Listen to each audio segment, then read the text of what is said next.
하나님께서 저에게 주시는 말씀은 누가복음 9장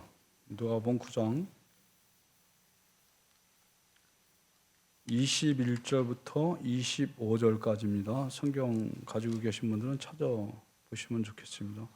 누가복음 9장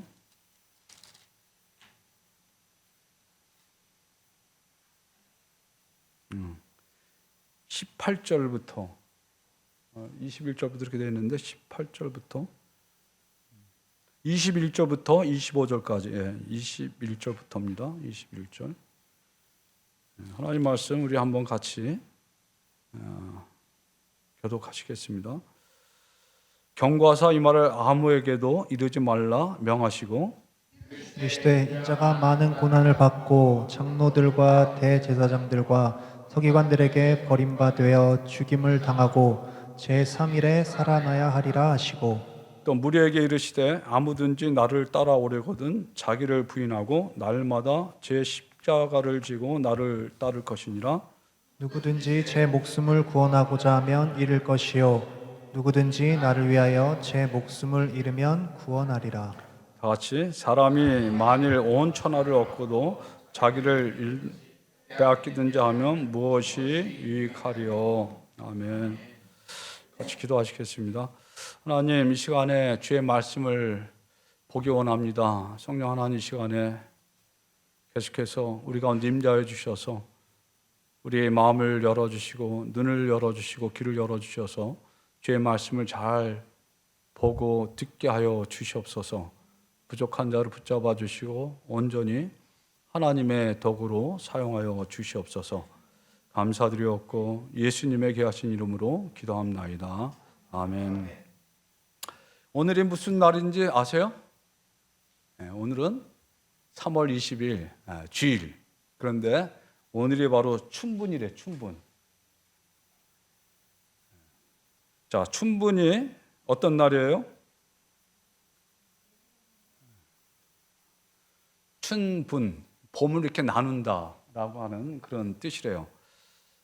그래서 춘분이 되면은 낮 길이와 밤 길이가 이렇게 같아져요. 그러면서 점점 낮이 길어지면서 날씨도 점점 더워져요.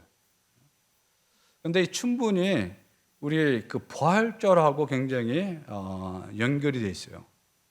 우리가 잘 아는 대로 로마 제국 313년에 컨스탄틴 대제가 기독교를 믿으면서 이제 국교화했잖아요. 그러고 나서 325년에 니케아라고 하는 데서 회의를 했어요. 이제 그 동안에는 이 부활절이 일정치가 않았어요. 날짜가. 그래서 그때 어떻게 정했냐면은 춘분이 지난 후, 그러니까 오늘이 춘분이잖아요. 춘분이 지난 후 첫 번째 보름달이 뜬 후 첫 번째 주일. 복잡하죠. 그러니까 이 춘분 이거는 태양력에 의해서 계절이 이렇게 바뀌는 건데 이 보름달은 뭐예요? 달에 의해서 또 일이 바뀌잖아요. 날짜가. 그래서 매년 부활절이 다른 거예요. 여러분들 기억하세요? 부활절이 달라요. 계속. 똑같지가 않아. 그래서 작년에는 부활절이 언제냐면 4월 4일이었어요. 근데 올해는 부활절이 언제인지 아세요? 4월 17일. 그러면은 이 사순절은 어떻게 되는 건가? 그러니까 부활절에서 역으로 해가지고 6번 주일을 계산을 해요. 그럼 몇 번? 6번이면 42일이 되잖아요. 그런데 부활절 때 원래 셀러브레이션 하잖아요. 그죠? 하나님을 찬양하고 예배하는. 그러니까 주일이 우리가 부활주일로 지키는 거예요. 모일 때마다. 근데 옛날에 이 사람들이 중세시대 때 사순절을 만들면 이건 그러니까 성경에 나온 절기가 아니고 이제 사람들이 만드는 거예요, 절기를. 그래도 주일날은 부활주일이니까 우리가 금식을 하지 말자. 그러니까 사순절에는 금식을 했어요. 중세 기독교인들이 계속해서. 특별히 육식, 고기를 금했어요. 그렇지만 부활주일 날은 먹자 해가지고 그렇게 계산을 했는데 처음에는 36일이 나오는 거야. 주일을 빼면은.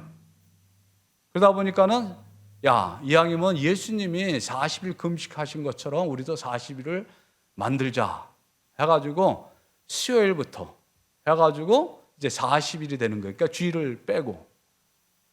이해하세요? 예, 이거는 좀 복잡해요. 그래가지고 저도 이걸 설명을 드릴까 말까 그러다가 오늘이 춘분이라 마침. 그러니까 태양력과 태음력이 섞여 있는 거예요. 근데 구약의 절기들은 태양력, 태음력 이게 섞여 있어요. 그렇기 때문에 우리가 부활절이 어느 때는 좀 3월 말에도 오고 4월 초에도 오고 4월 중순에도 이렇게 오는 거예요. 자, 지금 뭐예요, 저게? 제 수요일, 아까 제가 그랬잖아요. 수요일부터 이제 사순절이 시작되는데 올해는 그게 3월 2일이었었어요. 근데 제가 수요일 날이요, 그날. 어딜 가는데 어떤 미국 여자분이 로컬 길인데 의자에 딱 앉아가지고 딱 이렇게 있더라고. 이렇게 봤더니 여기다가 십자가를 그려놓은 거예요. 그게 루터란 교회가 그런 것 같은데. 그래서 아직도 이 캐톨릭에서는 우리 개신교에서는 이걸 제수일을 잘 안 하는데 이 십자가를 그린다고 이렇게. 왜 제 십자가를 그려요? 구약에 보면은 회개할 때 죄를 뒤집어 쓰고 막 회개하잖아요. 그러니까 참회하는 마음으로 사순절을 그렇게 시작하는 거예요. 제수일을 해가지고. 그런데 캐톨릭은 사순절을 지키지만 이 개신교, 그러니까 캐톨릭에서 종교 계획이 일어나가지고 나온 것이 이제 우리잖아요, 그죠? 그래가지고 장로교도 있고 감리교도 있고 침례교도 있고 이제 순복음도 있고 다양한데 개신교 중에서 어떤 교단은 사순절기를 지키는 교단도 있고 어떤 교단은 지키지 않는 교단도 있어요. 왜냐하면 이제 여러 가지 문제들이 있으니까 어떤 사람들은 그걸 보고 야, 우리는 성경에 없는 거 안 지킨다. 왜냐하면 이제 사순절 기간 동안에 고기를 먹지 말라고 하니까 사람들이 인간이 짭짭해요. 그러니까는 겉으로는 안 먹는 것처럼 딱 했다가 나중엔 실컷 먹는 거야 막. 그리고 이제 또 사순절 기간 동안 고기를 못 먹으니까 카니발이라고 해가지고 사순절 전에 어때 10일 뭐 5일 이렇게 축제를 브라질 카니발 축제 막 무도회 하잖아요. 뭐 쓰고 이렇게. 그게 뭐냐면 이 사육제라고 하는 건데 사순절 되기 전에 실컷 먹고 실컷 즐기자 해가지고 그게 사육제가 시작이 된 거예요. 그게 끝나고 나면은 애비 없는 애기들이 많이 탄생을 한다는 거예요. 그냥. 그러니까 이게 사순절이 우리에게 좋은 거잖아요. 그죠? 예수 그리스도의 고난에 우리가 동참하면서 더 주님을 깊이 묵상하고 우리가 신앙적으로 이 기간을 잘 활용하면 우리 영적인 성장에 많은 도움이 되는데 이거를 그냥 의식적으로 하다 보면은 할 수 없으니까 오늘날은 우리가 자유하지만 옛날에는 금식 안 하면 안 됐다고요. 근데 목사가 금식을 안 하고 고기를 먹어? 식당에서 우리 성도들이 봤어. 그러면 큰일 나는 거야. 그러니까 옛날엔 뭐 이게 율법처럼 되니까 사람들이 자발적으로 지키라고 신앙생활 잘하라고 만들어 놓은 건데 나중에 이게 율법이 돼가지고 겉으로는 이제 고기도 안 먹고 이렇게 잘 지키는 것 같은데 뒤에 가면은 이제 딴짓들 하는 거예요, 이게. 그래가지고 그 폐해가 너무나 많으니까 어떤 교단에서는 이걸 하지 말자. 그런데 또 우리 인간이 사순절 기간에 지금 우리가 이걸 안 하지만 옛날에 뭐 다니엘 금식도 해가지고 야채만 먹자 해가지고 하고 금식도 하고 그러잖아요. 그러면 또 사람들이 어때? 그냥 이렇게 쫙 퍼져버리는 거야. 인간이 그래. 그래서 좀 이렇게 어떤 틀을 만들어 놓으면은 좀 편해요. 그대로 쫓아가면 되는데. 근데 좀 지나면 뭐 이게 습관이 되면서 좋은 쪽으로 가면 괜찮은데 나쁜 쪽으로 돼가지고 그냥 의식화가 되는 거야. 그래서 종교화가 되는 거예요. 캐톨릭이 많이 그런 거잖아요. 그래서 어떤 사람들은 하지 말자 그러면 그냥 계속 퍼져버리는 거야. 사순절 되는데 어떤 교회들은 뭐 40일 우리가 새벽 기도를 하자 해가지고 하는데 어떤 교회는 아예 그런 거. 그러니까 작심삼일이라도 나와서 기도하면 좋잖아요. 그죠? 그러니까 우리에게 주신 이런 것들은 어떤 은혜의 통로예요. 그러니까 우리가 이걸 잘 사용하면은 나의 신앙에 굉장히 도움이 되는 거예요. 사순절 기간을 잘 지내면은. 그런데 그렇지 않고 그냥 종교 의식으로 생각하면은 이게 거치장스러운 거예요, 그냥. 그러니까 많은 캐톨릭 나라들이 뭐 사순절 되면은 고기 안 먹고 술도 안 먹고 그런다고 그러다가 끝나고 나면 또 개판으로 되고 이런 일들이 많이 있잖아요. 그래서 본질, 그러니까 신앙생활은 항상 다른 것도 마찬가지지만 이 본질을 지키는 것이 굉장히 중요한 거예요. 우리가 음식을 먹을 때 그릇에다 먹잖아요. 그릇 안에 들어가 있는 게 어떤 거냐에 따라서 그릇이 바뀌어지기도 하지만은 그릇보다 더 중요한 게 뭐예요? 음식이잖아요. 그죠? 아무 좋은 음식에 맛없는 거 갖다 개밥 담아놓으면 그게 음식이에요? 그러니까 마치 형식은 그냥 그릇이에요, 그릇. 우리가 예배 형식이 있잖아요. 그릇이라고. 근데 본질은 뭐예요? 하나님의 임재와 하나님 만나고 하나님 높이는 그 예배, 살아있는 예배. 이게 본질이거든. 그러니까 사순절 기간도 우리가 이 본질을 잘 지키면은 나한테 굉장한 신앙의 유익이 있고 교회적으로도 굉장한 신앙의 유익이 있는 거예요. 왜? 하루 이틀도 아니고 40일이니까 40일 동안 그렇게 해보세요. 근데 오늘 저희가 읽은 말씀이 신앙의 본질, 사순절 기간뿐만 아니라 신앙의 본질에 대해서 특별히 사순절 기간 십자가를 지고 예수님을 따라가는 삶이 어떤 것인가를 잘 보여주세요. 예수님께서 3년여 동안 제자들을 부르셔서 같이 동고동락하면서 가르치시고 몸으로 보여주셨어요. 그러고 나서 이제 예루살렘으로 올라가실 때가 된 거예요. 예루살렘으로 왜 올라가세요? 십자가에 죽으시려고. 근데 누가복음에 안 나왔지만 마태, 마가복음은 거기가 어디냐면 빌립보 가이사라라고 하는 지방이에요. 여기는 이제 갈릴리 지방보다 한 약 40km 위쪽이죠. 그러니까 이제 밑으로 이제 쭉 내려가서 예루살렘으로 이제 가야 되는데 예수님이 제자들에게 물어봐요. 사람들이 나를 누구로 하느냐? 그러니까 제자들이 뭐라고 대답해? 어떤 사람은 세례, 침례 요한, 아니면 엘리야, 아니면 선지자 중에 한 분이다라고 사람들이 이렇게 얘기한다는 거야. 그러니까 예수님이 뭐예요? 그러면 너희들은 나를 누구로 하느냐? 그렇게 물어봐요. 그때 베드로가 뭐라고 대답해요? 네? 한번 같이 읽어보세요. 네. 네, 이거는 마태복음에 나온 건데 누가복음 뭐라고 그래? 이르되 하나님의 그리스도시니라. 똑같은 거죠. 그리스도가 뭐예요? 메시아, 구세주 그런 뜻이에요. 헬라 말로. 근데 우리는 마태복음에 나온 신앙 고백이 더 마음에 들어요. 주는 그리스도시요 살아계신 하나님의 아들이니라. 왜 예수님이 이걸 물어보셨을까? 예수님 생각에는 이제 예루살렘에 들어가셔서 왜?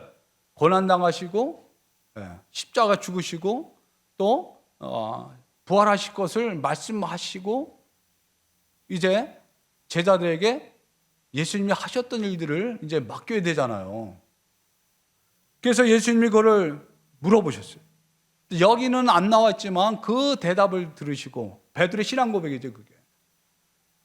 그 신앙 고백을 들으시고 예수님이 너무나 행복해 하셨어. 야, 이제 됐구나. 내가 3년 동안 고생한 보람이 있구나. 그러니까 바요나 시몬아 네가 복이 있다. 이것을 알게 한 것이 혈육이 아니고 하늘인 하나님이다. 그러면서 내가 천국 키를 주겠다. 그래서 이 키를 가지고 열면 네가 열면 열리고 닫으면 닫힐 것이다. 이게 왜? 우리가 복음을 증거할 때 우리의 복음을 듣고 사람들이 반응하면 예수님 믿으면 천국 가는 거고, 그죠? 우리가 키를 가진 거야. 하늘나라 키를. 사람을 들여보낼 수도 있고 안 들여보낼 수도 있어. 그러니까 우리가 들여보내는 거 아니더라도 우리가 전하는 복음을 통해서 하나님이 그렇게 하시겠다는 거예요. 그러면서 이 반석 위에 내 교회를 세우리라. 그러니까 베드로의 신앙 고백 위에 내 교회, 예수님의 교회를 세우리라. 그렇게 이제 마태복음은 그렇게 돼 있어요. 그러면서 열쇠에 관한 얘기를 하는 거죠.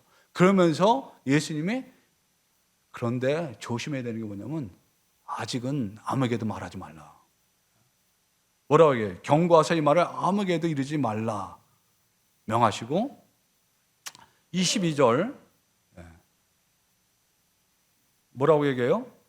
인자가 많은 고난을 받고 장로들과 대제사장들과 서기관들에게 버림받아 죽임을 당하고 제 3일에 살아나야 하리라 하시고 이제 처음으로 예수님이 예루살렘에 들어가셔서 십자가 죽으실 것을 이제 말씀하신 거예요. 그러고 나서 이제 또 23절 같이 읽어봅시다.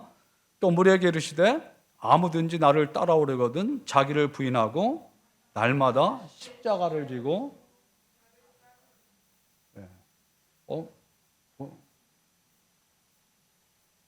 앞에 이게 TV가 없으니까 제가 지금 우리 목사님 좀 눌러주셔야겠네. 제가 잘 안 보이니까. 자, 여기 뭐라고 했어요? 무리에게 이르시되 이랬어요. 무리. 그러니까 제자들뿐만 아니라 예수님 따라왔던 다른 사람들도 같이 있었겠죠. 근데 조건 아무든지, 그러니까 제자고 무리고 간에 지금 이 자리에 나와 있는 자들 누구든지 나를 따라오려거든 자기를 부인하고 날마다 자기 십자가를 지고 나를 따를 것이라 그랬어요. 자, 첫 번째 조건이 뭐예요? 나를 부인하고 자기를 부인하고. 이 자기를 부인한다는 게 뭐예요? 자기 자아, 이 자아는 부패한 자, 재성을 가진 자. 이 자의 특징이 뭐예요? 내 마음대로 하려고 하는 거. 이 자아가 가장 무서운 적이에요. 하나님을 대적하는 자. 내 마음대로 하려고 하는 것이 가장 큰 죄예요. 여러분들 동의하세요? 하나님 마음대로 해야 되는데 내 마음대로 하려고 하는 게 가장 큰 죄예요. 이것을 깨닫는 사람이 은혜 받은 사람이에요. 내 마음대로 하려는 거. 근데 내 마음대로 하려고 하는데 내가 말씀대로 살려고 하면은 뭐예요? 내 마음이, 내 자아가 가만히 있질 않잖아요. 왜 너 그렇게 하냐? 이게 세상에서는 네 마음대로 하라 그렇게 가르치지만 성경에서는 무엇을 가르쳐요? 네 마음대로 하는 것이 아니고 하나님의 말씀대로, 하나님의 뜻대로 살아야 되는 것이다. 이 자아는 죄로 말미암아 부패했기 때문에 내 마음대로 하려고 하는 거예요. 근데 내 마음대로 하게 되면 어떻게 돼요? 결국에 죄를 짓고 멸망의 길로 갈 수밖에 없어요. 그래서 내 자아를 부인하는 거예요. 그래서 예수님이 첫 번째 조건이 뭐예요? 자기 자신을 부인해야 된다는 거예요. 그러니까 예수 그리스도를 믿는 사람들, 그러니까 믿지 않는 사람은 당연히 자기 자신을 부인 못해요. 세상에 그렇게 가르치니까. 믿는 사람들의 첫 번째 가장 기초가 뭐냐면 내 자아를 부인하는 거. 이게 안 되면은 신앙생활이 안 돼요. 신앙이 성장이 안 돼요. 하나님을 경험할 수도 없어요. 내 자아는 내가 옳은 것 같아도 항상 뭐예요? 하나님과 반대되는 길로 가게 돼 있어요. 마태복음에는 누가복음에 안 나왔지만 마태복음에 예수님이 십자가에 돌아가시겠다 하고 이제 그러고 나서 칭찬을 하고 나잖아요. 근데 그 칭찬을 들은 베드로가 예수님께 뭐라고 그래요? 막 예수님 붙잡고 리뷰했다고 그랬어요. 이게 꾸짖는 거예요. 예수님 죽으시면 안 된다고. 왜냐면 자기의 생각이 그러면 이게 어긋나잖아요. 그러니까 베드로는 완전히 인간적으로 생각을 한 거예요. 예루살렘에 들어가서 예수님 왕이 되면 자기도 한 자리 하잖아요. 근데 예수님은 세상의 왕이 아니고 하나님 나라 왕으로 오신 분이고 이 하나님 나라를 이 땅에 세우려고 하면 예수님은 십자가 죽으셔야 되는 것이 그게 도리인데 베드로는 그때 그걸 몰랐죠. 예수님 죽으면 어떻게 돼? 자기가 예수님을 따르던 것이 다 물거품이 되니까 죽으시면 안 된다고 그렇게 예수님께 막 따진 거예요. 그때 예수님이 뭐라 했어요? 사탄아 내들어 물러가라. 베드로 보고 그랬다고. 왜? 베드로의 생각이 사탄의 생각하고 똑같은 거예요. 예수님 예루살렘에서 십자가 죽으시지 않으면 어떻게 될까요? 그럼 하나님의 일을 이룰 수가 없어요. 근데 지금 베드로는 예수님 보고 죽지 말라는 거예요. 그래서 우리의 자아를 부인하는 것이 기초예요. 그래서 로마 8장 7절에 육신의 생각은 하나님과 원수가 되나니 이는 하나님 법에 굴복하지 아니할 뿐더러 할 수도 없다는 거예요. 우리 육신의 생각, 이 자아 생각이. 그러니까 철저하게 자기 자신이 죽어야 되는 거예요. 이게 기초예요. 근데 이 소극적인 거예요. 그러니까 내가 죽는 건데 더 적적인 명령이 뭐냐면 십자가를 지라는 거예요. 십자가를. 뭐라 했어요? 자기를 부인하고 날마다 제 십자가를 지고 나를 따를 것이니라. 왜 십자가 지라 그래요? 내가 죽을 수가 없으니까. 십자가 지고 예수님 따르라는 거예요. 이 당시에 예수님이 아직 십자가에서 돌아가실 적이 아니잖아요. 근데 예수님이 아신 거예요. 십자가에서 돌아가실 것을. 그리고 그 당시에 뭐예요? 로마 시대에는 이 극악무도한 죄인들은 전부 십자가형에 처했어요. 자, 십자가형은 뭐 하는 거예요? 사형이요. 죽는 거예요. 그러니까 내 자아를 부인하고, 이거는 소극적인 명령이죠. 근데 더 적극적으로 뭐냐면 죽으라는 거야. 십자가에서 죽으라는 거야. 왜 죽으라고 그래요? 우리가 살기 위해서는 죽어야 된다는 거예요. 25절 같이 읽어봅시다. 누구든지 제 목숨을 구원하고자 하면 잃을 것이요, 누구든지 나를 위하여 제 목숨을 잃으면 찾으리라. 자, 십자가는 죽음을 의미하는 것이 25절이 지금 설명을 해주죠. 그런데 내가 살려고 하면 오히려 죽고, 내가 죽으려고 하면 산다는 게 이게 성경의 진리예요. 역설적이죠. 그러니까 내가 정말 살려고 하면 내가 죽어야 되는 거예요. 그런데 우리가 죽어야 된다고 할 때 어떤 사람처럼, 그 전에 한국에서 몇 년 전에 제가 전에 설교 때 한번 말씀드렸는데, 정말 십자가에 자기가 달려서 죽은 사람이 있었어요. 그러면 예수님이 십자가에서 죽으라고 하는 것이 지금 그렇게 달려서 죽으라는 건가? 그건 아니죠. 내가 예수 그리스도를 믿고 내가 예수 그리스도의 죽으심에 동참하면 내가 같이 죽는 거야. 그리고 예수님이 부활하시잖아요. 그죠? 부활하신다고 말씀하셨잖아요. 3일 후에. 부활하면 내가 또 새로운 사람으로 사는 거야. 로마서 8장 6장 6절에 우리가 알거니와 우리의 옛사람이 예수와 함께 십자가에 못 박힌 것은, 예수와 함께 십자가에 못 박힌 것은 제 몸이 주고 다시는 우리가 제 종노릇 하지 아니하려 함이라 했어요. 그러니까는 내가 어떻게 죽을 수 있어요? 예수 그리스도를 믿으면은 내가 예수님께 십자가 죽으신 것처럼 십자가에 같이 죽는 거야. 죽고 나면 뭐해? 사는 일만 남아있어. 내가 그리스도와 함께 다시 사는 거야. 로마서 6장 6절에 이게 이제 세례, 우리 이제 세례 주는 데도 있고 침례 주는 데도 있지만, 물속에 이렇게 장사 지내는 거, 로마서 6장 이렇게, 이게 이제 죽는 것 같이. 그리고 물속에서 일어나는 거 뭐예요? 부활하는 거예요. 예수 그리스도와 함께 부활하는 거예요. 그래서 원래 침례 의미가, 세례 의미가 그거예요. 그리스도와 함께 죽고 그리스도와 함께 다시 사는 거. 그런 사람들이 어떤 사람이에요?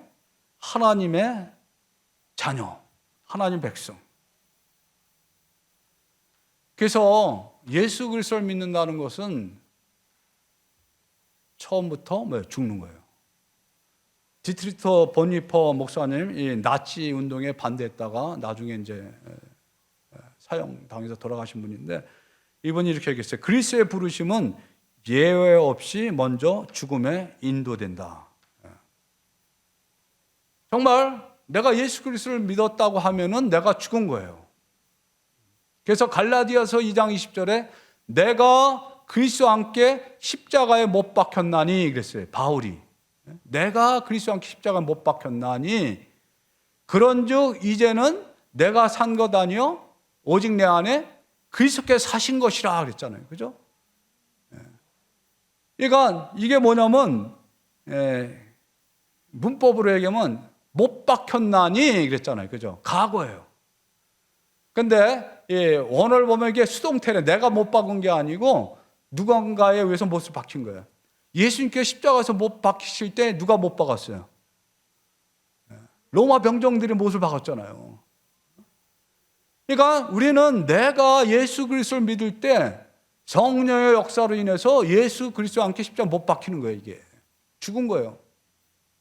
그런데 똑같은 갈라디아서 5장에 보면 이런 말씀이 있어요. 5장 24절 그리스도 예수의 사람들은 육체와 함께 그 정욕과 탐심을 십자가에 못 박았느니라 했어요. 비슷하죠. 근데 십자가에 못 박았느니라 이건 뭐예요? 약간 내가 박는 것 같죠. 이게 능동태, 수동태가 아니고 능동태라는 건 내가 박는 거예요. 과거 능동태. 그러니까 예수 그리스도 함께 십자가에 못 박혔어. 이건 내가 박은 게 아니고 하나님 위해서 내가 못이 박힌 건데, 또 뭐냐면 또 내가 못을 박았대. 그 얘기 뭐냐면 내 의지를 들여서 내가 못 박히는 거예요. 그러니까 이게 굉장히 중요해요. 신앙생활을 하는 데 있어서. 저는 이거 가지고 오랫동안 씨름을 많이 했어요. 그전에도 설교를 몇 번 했을 거예요. 내가 예수를 믿는다고 하는데, 거듭났다고 하는데, 예수 믿고 성령 충만하면은 나는 죽고 예수님 나를 통해 산다고 하는데 그게 잘 안 되는 거예요. 그렇잖아요. 그죠? 여기서는 괜찮아. 설교할 때 교회에서는 여러분들이 목사님 하나님 별로 못 봤을 텐데 우리 집사람은 많이 보거든. 그러니까 어느 데 가서는 내 자아가 드러나는 거예요. 나도 모르고 어느 때는 야, 내가 목사인데 누가 본 사람 없나? 분명히 죽었다고 그러는데 내가 살았어. 그러니까 이게 뭐냐면 법적으로는 우리가 완전히 죽은 거예요. 그래서 우리는 옛사람은 죽었어. 죄 삭은 사망이라고 그랬잖아요. 그러니까 우리 죄가 없는 사람이에요. 의인이에요. 그런데 현실적으로는 이 땅에 사는 동안, 우리 생명이 있는 동안에는 이 땅이 뭐예요? 죄악이 관용한 세상이잖아요. 그리고 사탄이기 때문에 우리 죄성이 있기 때문에 자꾸. 그래서 제가 옛날에 그런 얘기를 했잖아요. 제가 예를 들은 게 이게 죄송합니다. 이게 혹시 이제 상처받을 사람들이 있는데, 왜냐하면 제가 이제 한국에 오랜만에 나갔는데, 나가면 이제 출근을 나갈 때 거기 보면 외국 사람 또 한국 사람 내국인 이렇게 있잖아요. 근데 내국인으로 처음에 갔어. 근데 패스포드를 이렇게 딱 보니까 이게 한국 패스포드가 아니야. 어디로 가야 돼? 예. 외국, 미국 사람이 생긴 거 이런데 여전히 한국 말하고 음식 이게 법적인 신분이 바뀌었다는 거야. 우리가 예수 그리스도를 믿을 때. 우리는 의인이에요. 그렇지만 현실적으로 우리가 이 땅에 살아갈 때 아직도 하늘나라 갈 때까지 우리 죄성이 살아 있는 거야, 계속해서. 그래서 이 죄성이 살아날 때마다 어떻게 돼? 그 죄성을 내가 죽이려고 하면은 안 죽여. 안 죽어져, 잘. 잡으려고 해도 칵 잡다가 그냥 어느 때는 폭발. 한 번, 두 번, 세 번, 그러다가 네 번, 그러다 팍 터진다고. 그거는 계속 실패하는 거예요. 어떻게 해야 되냐면은 내가 누구인지를 이렇게 봐야 되는 거예요. 아, 내가 죄에 대해 죽은 사람이구나. 나는 없고 예수님이 내 안에 있구나. 깜짝 놀라고, 이게 아니지. 그러니까 말씀을 통해서 자기 자신을 확인하는 거, 내가 누구인지 정체성을 확인하는 거야. 그리고 분명히 요한일서 1장 9절에 만일 우리가 우리 죄를 자백하면 저는 미쁘시고 의로워서 우리 죄를 사하시면 모든 불의에서 우리를 깨끗게 하실 것이라. 요한일서 믿는 사람들이 쓴 거거든요. 만일 내가 죄 없다 그러면 하나님 거짓말하는 자라 그랬잖아요. 그러니까 여기서 뭐냐, 자범죄, 우리가 짓는 죄들이 있거든요. 그럼 그거를 성령께서 가르쳐주거든. 너 그거 죄다, 너 잘못했다 그러면 그때마다 자백하고, 맞습니다 주님, 제가 죄를 졌어요, 잘못했어요, 자백하고 회개하는 거예요. 그리고 다시 또 마음을 바꾸는 거예요. 마음을 새롭게 함으로 변화를 받아 그랬잖아요. 하나님 선하시고 기뻐하시고 온전한 뜻이 무엇이 분별하도록 하라, 로마 10장 2절에. 그리고요, 신앙생활 하다 보면 옛날엔 죄라고 생각하지 않았던 것들이 점점 하나님과 가까이 가게 되면 어떻게 돼? 말씀을 알고 성령에 민감하게 되면 옛날에 죄라고 생각하지 않았던 것까지도 죄라고 자꾸 생각이 드는 거예요. 성령께서 가르쳐 주거든. 옛날에 죄라고 누가 나한테 이럴 때 내가 이렇게 돼. 당연히 이렇게 해야지. 이랬던 것이 이제 그러고 나면 마음에 부담이 오는 거예요. 성령께 그것도 죄거든. 그러니까 사람마다 이건 주관적인 거예요. 차이가 달려. 그러니까 영적으로 더 성수가 성장할수록 더 죄를 더 많이 짓는 건 아닌데, 객관적으로는 죄는 더 많이 안 짓는데 자기가 더 죄를 많이 깨닫고, 그래서 내가 죄인 중에 괴수라, 바울이 이렇게 고백을 하는 거예요.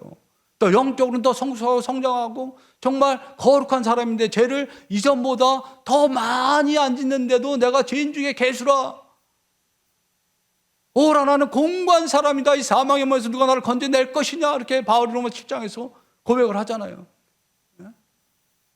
그럴 때마다 뭐예요? 우리는 계속해서 성령의 인도하심에 따라서 우리 죄를 자백하면 우리가 더 거룩하게 예수님처럼 계속해서 우리가 변화되는 것을 볼 수가 있어요. 자기를 부인하고 날마다 그랬어요. 날마다. 그러니까 날마다 순간마다 그렇게 우리가 할 때에 우리는 예수님을 닮고 십자가를 지는 삶. 왜 십자가를 져요? 이게 그리스도를 본받아라고 하는 그 책인데요. 우리가 잘 아는 대로 이분은 아주 유명한 고전인데 토마스 아퀴펜스가 뭐라고 얘기했는지 한번 이거 읽어보세요. 어디를 도망가든 십자가를 펴할 수 없다. 왜냐하면 그대가 가는 곳에는 항상 그대의 자아가 따라가기 때문이다. 이 말씀이 얼마나 통찰력이 있어요. 그죠? 어디를 도망가든 십자가를 펴할 수가 없대. 왜냐하면 우리가 가는 곳마다 항상 내 자아는 그대로 있기 때문에. 그런데 그 뒤에 십자가를 질 때 오히려 십자가가 그대를 지고 원하는 목표까지 인도한다. 이 말씀을 깨달으세요. 이 말씀을 깨달으면 굉장히 영적으로 성숙한 분이에요.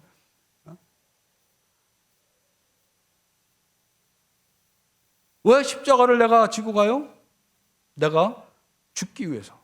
매일매일 죽기, 순간순간 죽기 위해서. 예수님께서 예루살렘으로 가시는 거예요. 근데 잘 보세요. 지금 예수님께서 예루살렘으로 가시면서 제자들에게 십자가를 통해서 제자의 삶이 어떤 삶인지, 나를 따르는 삶이 어떤 삶인지를 우리에게 보여주는 거예요. 예수님께서 예루살렘에 들어가셔서 십자가를 지고 십자가에서 죽으시고 장사한 지 3일 만에 살아나셨잖아요. 그래서 로마 캐토릭에서는 십자가의 길을 해가지고 이제 연례 장소를 이렇게 해놨어요. 어떤 성당에 가면은 또 어떤 지역에 가면은 저는 가보지 않았는데 들었어요. 그래가지고 이제 좀 찾아봤더니 이렇게 십자가의 길이라 가지고 돼 있는데 아까도 얘기한 대로 우리가 이제 어떤 분들은 또 캐토릭 그거 가르치는 거 그거 이단 아니냐 이런 사람들인데 좋은 게 있어요. 예, 영성이 풍부하거든. 옛날부터 내려온 것들이. 근데 아까도 말씀드렸잖아요. 이걸 내가 잘 받아들이면 내가 신앙생활 하는데 굉장히 도움이 되는데 이거를 이제 의식으로 받아들이면 그냥 아무것도 종교 행사가 되는 거죠. 그래가지고 예루살렘에서 예수님께서 십자가를 지고 갔던 그 장소 길을 따라서 14군데를 지정해가지고 그 지정한 데 가가지고 예수님의 그 죽으심을 묵상하고 또 예수님을 따라가기 원하는 자신의 신앙의 고백을 하는 그런 그게 있는데 사순절 기간 동안 이 캐톨릭에서는 금요일하고 성금요일에는 이거 꼭 한다는 거예요. 그런데 첫 번째 장소는 예수님께서 빌라도에게 사형 선고를 받으신 그 장소에서 처음에 이제 묵상하면서 기도드리고 이렇게 가요. 두 번째 장소가 어디냐면 예수님께서 십자가를 지심으로 이렇게 이제 끌고 올라가는 거기에서 이제 예수님의 십자가 지심을 묵상하는데 이렇게 기도를 한대요.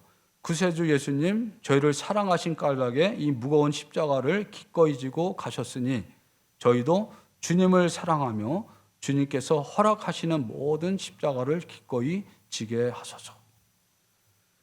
기도 내용이 얼마나 은혜로워요. 그죠? 예수님께서 우리를 사랑하신 까닭에 그 무거운 십자가를 지시고 골고다로 올라가시는데 그 십자가의 무게에 눌려서 넘어지시고 그럼 또 일어나시고 로마 군병들이 채찍으로 때리시고 치시고 가시며 혈류관 거기에서는 피가 흘러내리고 왜 예수님께서 십자가를 지시고 골고다 갈보리 산으로 올라가셨어요? 우리를 사랑하셔서 우리를 위해서 십자가에 죽으시고 우리를 죄에서 구속하시기 위해서 우리 죄를 사하시고 우리를 하나님의 자녀로 삼기 위해서 우리에게 영원한 생명을 주시기 위해서 영생을 주시기 위해서 예수님께서 십자가에서 죽으신 거예요. 제자가 되라는 부르심은 이 십자가의 길을 통해서 예수님을 따라가는 그 부르심이 되는 거예요. 이제 예수님을 따라가는 것은 어떤 스승, 어떤 선생을 그냥 단순히 쫓아가는 게 아니에요. 예수님처럼 왜 예수님이 십자가를 지시고 골고다 그 산 위로 올라가셨어요? 우리들을 구원하시기 위해서, 그 대가를 치르시기 위해서 예수님께서 십자가를 지시고 골고다 산으로 올라가신 거예요. 그와 동일하게 너희가 만약 나를 따라오려거든 너희도 너희 십자가를 지고 나를 따를 것이라, 그렇게 말씀하시는 겁니다. 기도하겠습니다.